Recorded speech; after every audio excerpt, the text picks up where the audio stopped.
جوا قلبي والوايت نايتس اهو حاضرين، فكرك لو ناسي احكيلك على امجادي والتاريخ اكبر دليل.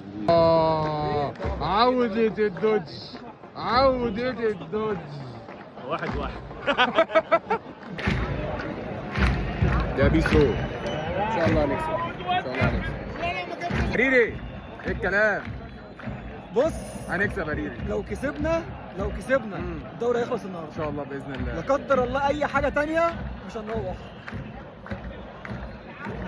ايه ده ببدالك.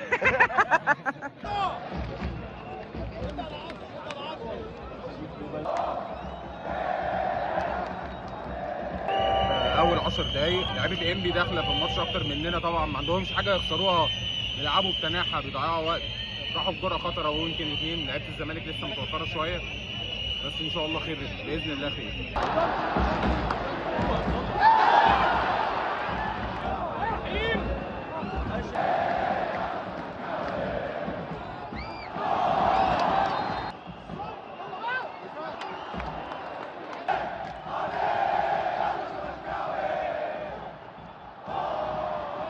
بنلعب بدون نص ملعب، يا جماعه. الكوره يعني الكوره للمتعه.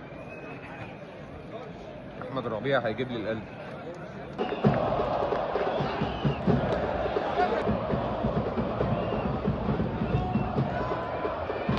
للاسف ما صورتش الشوط الثاني خالص، الواحد كان على اعصابه وماتش كان مشدود، ماتش يتحمل نتيجته معتمد جمال. كان لازم ننزل نخلص من الاول، ضيعنا الشوط الاولاني ده في اللاشيء والتبديلات اتاخرت قوي. الزمالك حط نفسه في موقف مش احسن حاجه، كان بايده ان هو يسهل الامور على نفسه، انما احنا لسه قدامنا ان احنا نخلص بايدينا وما نستناش حاجه من حد. ربنا يكرم في اللي جاي، وان شاء الله باذن الله اشوفكم باذن الله في الديربي.